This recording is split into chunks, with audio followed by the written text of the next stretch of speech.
Karl recording on a bit of a sweaty day today, so apologies for the appearance, my glossy texture. Yeah, but I can just see that rug on your chest, mate. Look at that. Oh, yeah. The 80s never went anywhere. We've got Tom Selleck over here. And, we're talking about something that's not quite 80s today, Karl, but something that is quite furry and fuzzy. Okay, I like this segue, so let's go. What is it? We're talking about Lilo and Stitch. Ooh, okay. So, am I right in thinking your favourite Disney movie? Yes, my favourite Disney film. Favourite Disney movie, perfect. And of course, welcome to Wiki Weekends, where we just talk about a wiki topic that we are interested in. And today, we are talking about Lilo and Stitch, specifically the animated film. We're not talking about the TV series, Lilo and Stitch the series, the live-action film, or Lilo and Stitch the franchise, as the Wikipedia article decides to mention here. Or like presumably there's like a sticker book that's like canon as well, because when it's Disney, there's always a sticker book that has some details in it. There is, but you know what else there is, Karl? There's a manga. Yeah, I remember reading about this. I don't know too many details, but I remember seeing canonically Stitch leaves and goes to see another person, presumably in Japan, and there's just a manga season of stories with Stitch, which is great. But it's a weirdly good. No, not weirdly good, because obviously it's Disney. It's like the second golden age of Disney animation. But I really think it's one of the Disney films where I started to notice art style. That's something they've really tried to do more in recent years, because they had Encanto, and they really tried to it's Colombian culture, right? I'm not quite sure. I haven't got the Encanto wiki in front of me. They really tried to lean into the Colombian culture and aspects from that in the art style and stuff like that. And then they had Raya and the Last Dragon, where they took a lot of influences from all the different Asian cultures that they were being influenced by. But then if you go back a bit further, like Mulan, there's no influence, as far as I can see, from a Chinese art style or history. Obviously, it's based on a Chinese myth, but art style looks like the same kind of Disney movie. The art style looks similar to a Little Mermaid or a Lion King in terms of But I remember watching Lilo and Stitch. We did a rewatch of it, didn't we, for the Patreon for Fact Fiend, and the backgrounds all being really nice muted watercolors, almost like the Aloha shirts themselves. Like you're wearing a Aloha style shirt right now. All the backgrounds look painted like that. Yeah, and it's weird quirks where bits of it are budgetary and stuff, and I'm sure we will get into that because that's one of the most interesting parts about this wiki page. But yeah, Lilo and Stitch being an oft overseen movie. People can literally see I've got a giant Stitch plush behind me. Merchandise. Yep. Stitch lives fucking forever on in merchandise. Oh yeah, it's very, very merchandisable character. Extremely so, but at the time, it wasn't an overly popular Disney film or anything. Which is weird as well, because they said when we watched it, my most recent rewatch was with you, the thing that struck me is the limitations are really what helped sell the tone and the style. Like I said, the really relaxed vibes of you could look at them and say the backgrounds are just hastily painted. It's I see them, I was no, they're influenced by the Hawaiian architecture and arts that you'd see on the island. Yeah. 100%. And the culture that's people would recognise from that community. And it just gives Lilo and Stitch a very different feel, which kind of fits in as well with where Stitch was, where they marketed Lilo and Stitch, and Stitch more specifically as the weirdo in the family. Literally, the picture here for the wiki page is Lilo and Stitch in cinema suit, and it's there's one in every family with all the different Disney characters looking in horror at Stitch. Yeah, it really played up the dysfunctional aspect of the characters, and there's one of the other reasons why I think the film is so good and holds up so well is the elements that it tackles are quite adult, isn't it? It's it's a sister looking after her younger sister after their parents pass away. Yeah, Nanny looking after her younger sister and trying to keep her away from Child Protective Services. And just doing her best as like a single mother role, but for like a 16-year-old to take over that role, you know. Like if you take away the alien, it's a very grounded story, isn't it? Just like a sister really trying her best and really trying to connect with a youngster, but also play that parental role. Mm-hmm. We have to give a shout out to the voice actor for Lilo. Do you have the name there? So I'll go through the cast here, but it doesn't tell you like which person is which. Chris Sanders, which I believe is the director of the movie, written and directed by Chris Sanders. Chris Sanders also does the voice of Stitch. Yeah, he just does like the... Yeah.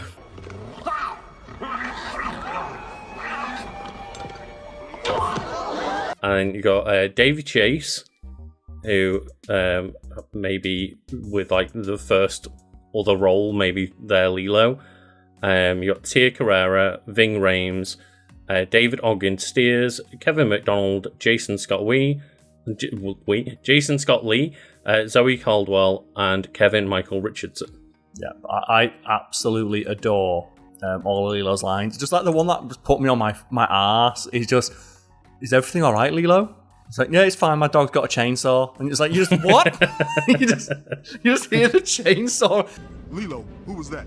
Oh, good. My dog found the chainsaw. Lilo, don't hang. You put yourself in like the perspective of Bubbles in that scenario. It's like Child Protective Services. What's happening?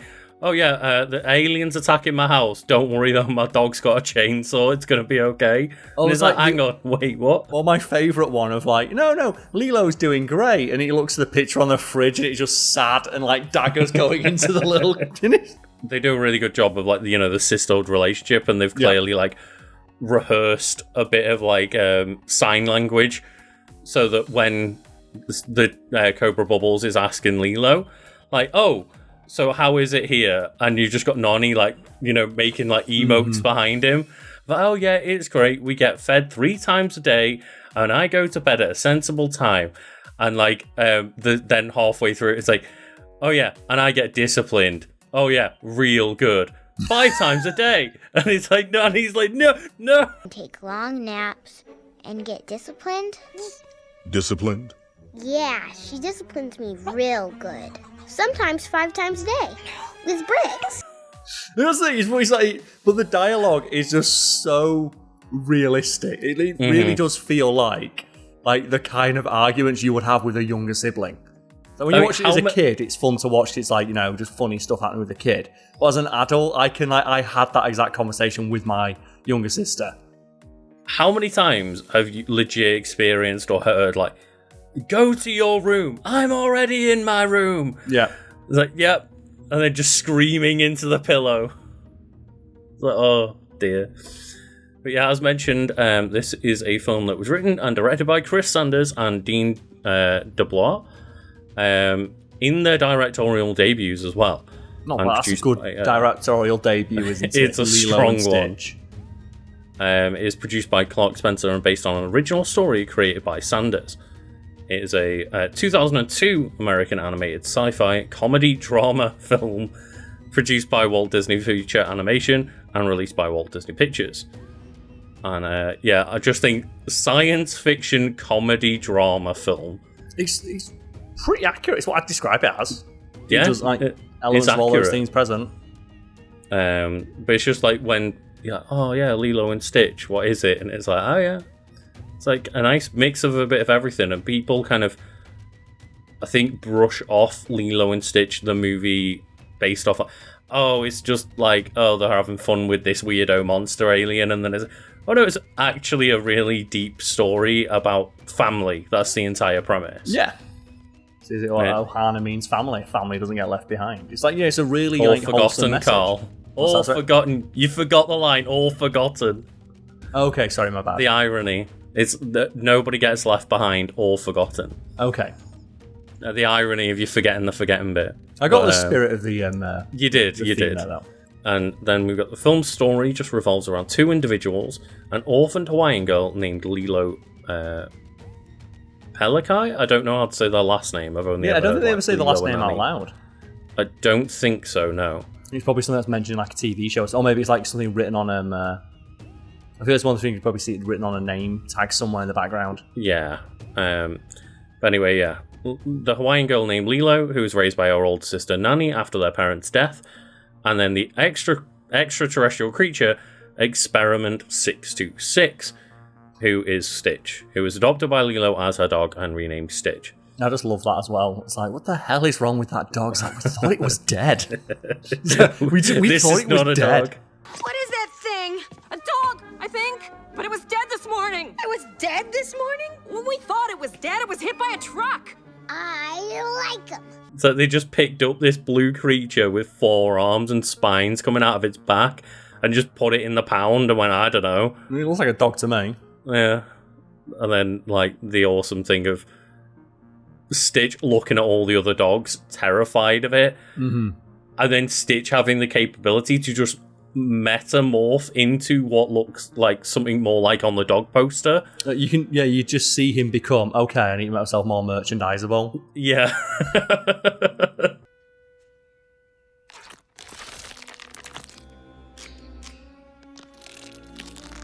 It's like, just the fact that Stitch is able to do that alone, and it's so casual in his power set. Oh yeah, like he's almost indestructible, isn't it? It's one of the like hilarious things about like, oh, my dog's got a chainsaw, it's all good. So I believe Stitch with a chainsaw could probably solve a lot of problems. Yeah. There's not many problems Stitch with a chainsaw couldn't solve. Well, Stitch, Karl, was genetically engineered to cause nothing but chaos and destruction. Yes. Initially uses Lilo to avoid recapture by the Intergalactic Federation, but they develop a close bond together through the Hawaiian concept of ohana, or extended family, causing Stitch to reconsider his intended destructive purpose in order to keep his newfound family together. And it does show his like hyper-intelligence of like, he goes outside, tries to escape the pound, sees that he's got a gun aimed at him, and goes, oh, I essentially need to use like this girl as a hostage / meat bag. Yeah. And I'm going to just hide behind this girl and hope that you won't murder innocent civilians. Even though Stitch is bulletproof. But they can disable him temporarily with plasma. And then catch him that way. Mm-hmm. Can we just the plasma rifle, like fucking plasma is enough to maybe potentially disable him for a little bit. Just for a little bit, and he's going to get up and be pissed off. But can we just talk for a little bit about like just how good the reactions are in this movie of like just the bit where Stitch just walks in with Lilo in the morning of like, hey, look what my dog can do, and he just plays the record. And just like the look from Nani is so fucking good. It's just her complete dumbfounded face of like, is this really happening? How do you respond to my dog can become a record player? But it's just like when she looks at it and she like, you can see her doing the mental math in her head if it's worth even giving a shit about. Yeah. Is it even I've got worth bigger the worries argument? right now. Because that's basically what it is like, you've got this dog, I have more pressing shit to deal with, like keeping a job and making sure the house doesn't burn down. Which it does. Just whatever. Sort your dog out, Lilo, whatever. And the film is based on an idea by Sanders, who originally conceived the character Stitch in the 1980s. The film's design and aesthetics are based on his personal art style. Lilo and Stitch premiered at the El Capitan Theatre in Los Angeles, June 16th, 2002, released worldwide on June 21st. It received positive reviews from critics who praised its story, humour, charm, and originality. It was produced on an $80 million budget and promoted with a marketing campaign that played up its oddities. Yeah, because it had a really surprisingly far-reaching advertising campaign, if you can get to it, where it's like they had Stitch like crashing into other movies. Like that was kind of going in and disturbing other movies and like, oh, this is not your traditional Disney film. But they got like actors to reprise their voice roles like decade later for a joke where Stitch comes in and ruins the movie. Like really subversive in that way. It's almost like akin to like Wreck-It Ralph or something. Yeah, true. Have, like Ralph yeah. like interacting with like various other Disney characters. It's like the only other time I can think of where Disney has openly mocked itself. Yeah, it says here that wanting Stitch to be a central part of the film's marketing campaign, Sanders pitched a subversive idea of what if Stitch invaded other Disney properties. Dick Cook, then chairman of Walt Disney, loved the idea and allowed for 4 parody teaser trailers to be made, nicknamed the Interstitchals. I like that. It's not bad. It's not bad. Like, that's the thing, is like the fact that Disney doesn't do more crossovers. Like, it owns everything, and the fact it, like, we always talk about that scene in Wreck-It Ralph 2. How did that not get a spin-off? How did Disney Princesses Fighting Crime not become a TV show? I was going to say, of course, the scene you're referring to is like cozy time with all the princesses. How is it not a show? All hail Princess Vanellope, the queen of comfy. Like, look at how well Barbie's done. Of just like, you made a movie aimed at women and young girls that teach an empowering message. How are Disney not thinking, we've got like 50, 80 years of female role models we can slap into a movie to fight crime? Let's go. Memorable moments of 4 of the films from like the Disney Renaissance. Yes. So it's like Lion King? So it's The Little Mermaid, Beauty and the Beast, Aladdin, and The Lion King. Hey, that's not Simba.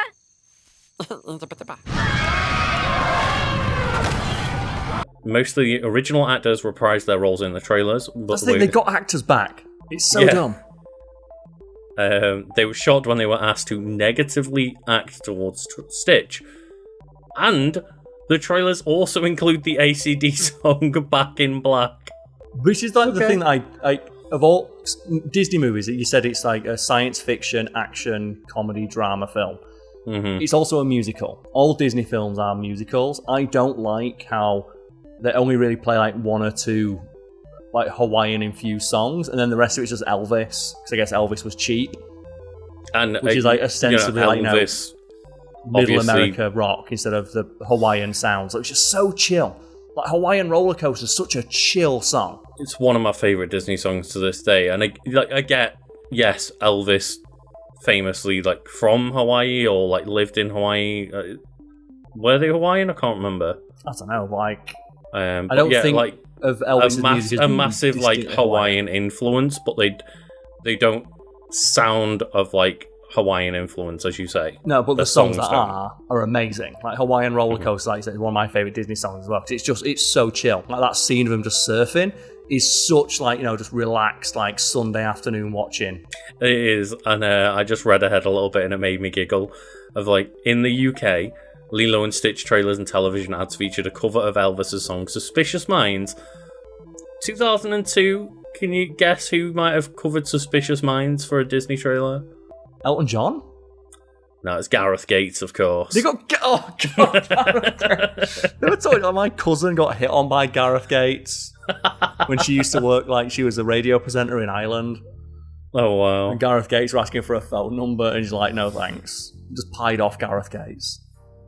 And then he went off to the Spirit in the Sky. Was he dead? Like, no, he did a cover of Spirit in the Sky. Oh, that sucks. Yeah. I'm going to guess it sucks. Like, I mean, I think Spirit in the Sky as a song sucks anyway, but Gareth Gates also didn't do it great. Yeah, who, if anyone doesn't know, is famous from the TV program Pop Idol. And for his massive square head. It's just, of course, in 2002, like, anyone who was popular on Pop Idol and then, like, later X Factor, that, of course, they're doing all, like, the random dumb shit. Yeah, don't forget that our Olympic opening ceremony featured Brian May of Queen singing playing God Save the Queen, sung by Leona Lewis. It's like, who? The winner of X Factor that previous year. They're really big, massive artists, Carl, for, 6 months? Yeah. Normally. And obviously there's like a couple of people, and generally it's not the winners. It's like, like, that's the I think joke, like isn't it? It's like One Kelly Direction didn't win and stuff like that, yeah. Kelly Clarkson's like the famous American one, she didn't win. But she's the one that everyone knows. And I think it's like the winners get written into like these horrible, shitty contracts with like Simon Cowell and stuff, and then like other offers then come in to the people who get like 2nd through 5th and stuff like that. It's because, well, people love an underdog. Mm-hmm. And people really don't like Simon Cowell. Well, tell me more about this film, because that's the thing, I really enjoyed the idea of like, we're going to make a film where the whole gimmick is that no one likes the main character. Mm-hmm. That's a really strong gimmick of like the main character is just obnoxious and no one likes him, but that's part of his charm.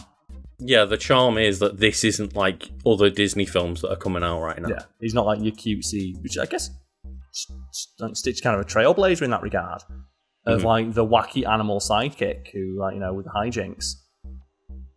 I mean, as far as I can think, yeah. It's like, it does definitely...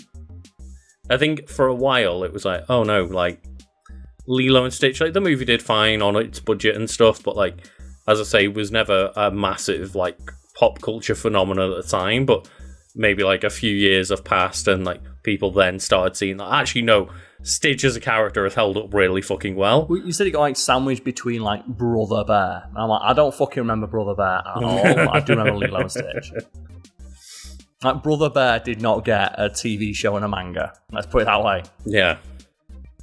The TV shows all had the perfect inbuilt premise. Like, is like, you know, Experiment 626. There's at least 600 other monsters. Movie Monster of the Week. Just Every literally, week. One or two experiments of another, like, two have popped up that have broken out, because it was literally all the other experiments have escaped. We need to go collect them all. And Stitch is a really easy character to voice. You don't need to pay a voice actor to do Stitch that much. It's just the director just going, done. So these comics detailed the events leading up to the film for both title characters, including Stitch's creation and escape. And the events were later contradicted by the sequel Lilo and Stitch 2, Stitch Has a Glitch, rendering the comics non-canonical. Oh no, alternate universe. But they are notable for introducing Experiment 625, Reuben, who was a main character in the subsequent movies and TV series. And if I remember, Experiment 625 is the one that's just like, I don't want to do any of this, and just sits... Yeah, he just sits in the spaceship, not giving a fuck, and eating, like, peanut butter and jelly sandwiches. Like, you guys go ahead. Peanut butter and jelly? Gee, nobody's ever made me a sandwich. Okay, because I know, like, they did that classic thing that shows they've finally ran out of ideas of, was going to make a pink Stitch. Yeah. It was going to make... yeah. Like, I remember where it was Brad told me about... How do we make a love interest for Stitch? Make it pink and put hearts on it. Yeah, so when Brad told me of, like, if you watch any, like, series of movies, I know centers around, like, this concept. First movie is, like, you know, getting together, then it's then you meet one person's family, then the other one, so like How to Train Your Dragon. First movie, they get together. Second movie, they meet more of the dragons. Third movie, it's Hiccup's mum turns up. It's great. The thing is, though, How to Train Your Dragon, also fantastic movies. I've not seen 3, but How to Train Your Dragon 1, 2, like, yeah, solid, like, really good. Number 2 is, like, potentially one of the strongest openings for it's like, you know what, we know that you fuckers like watching dragons fly around. It's like, I don't know where it is. I don't think it's in this room, but I also have, like, a big Toothless plush. It's like, the Toothless to Stitch similarities are definitely there. Like, the amount of, like, crossover art I've seen people do of, like, what if Stitch and Toothless were combined into one? So they got very similar, like, you know, aesthetics, kind of like facial aesthetics and stuff that blended very easily together. And I remember, and every now and again you gotta go look up that footage. I hope you can track down for the video of the animation reference they used for Toothless, which was a cat with post-it notes stuck to its tail.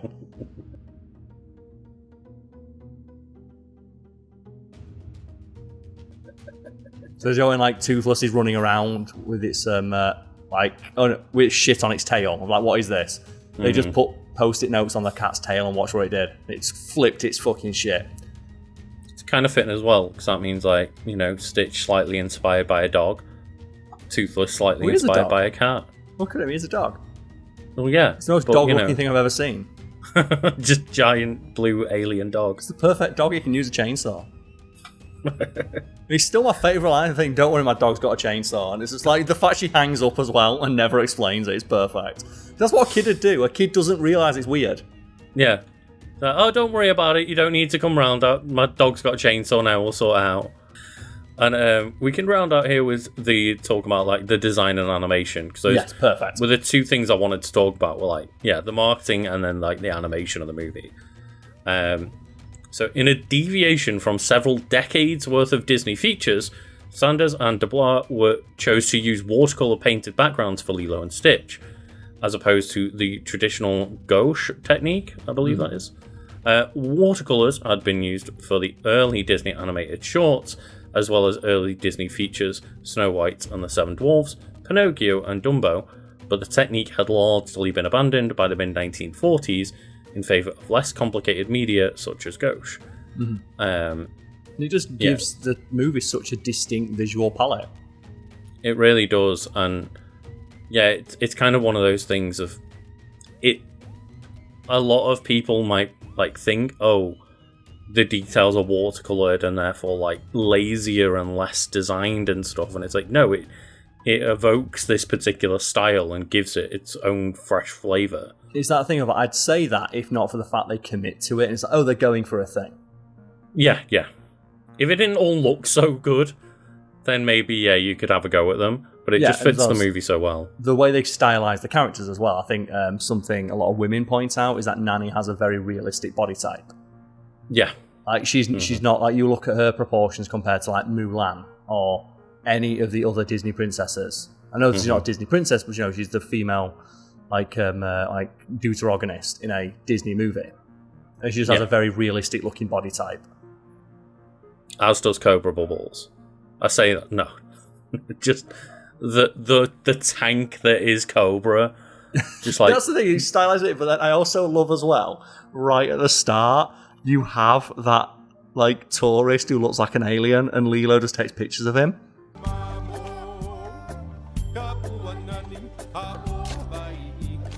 And I love that running gag of her taking photos of tourists, because that's a nod to the fact that tourists go to Hawaii and take pictures of native Hawaiian people just going about their business as if they're fucking animals or something, or they're on display in a zoo.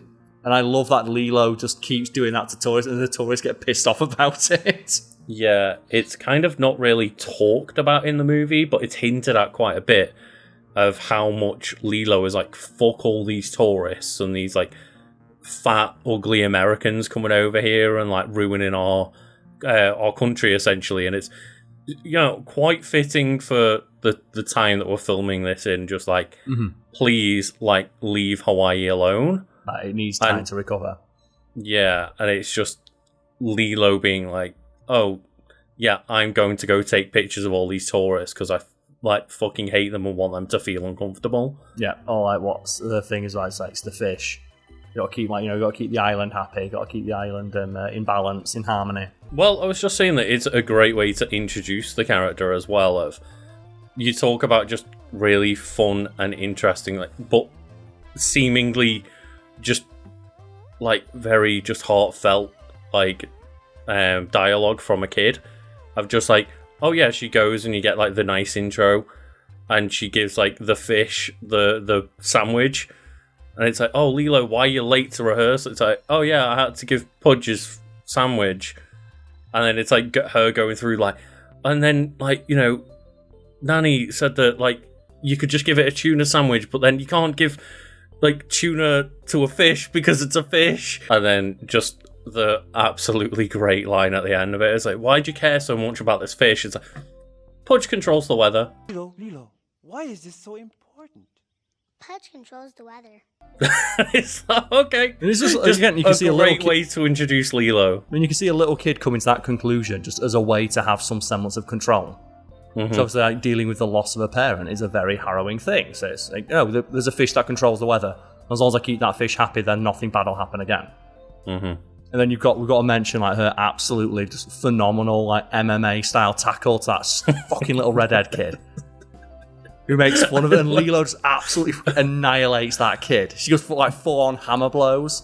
Goes straight for the bite, and then the hammer blows to the face. Yeah, the illegal MMA maneuver, second one.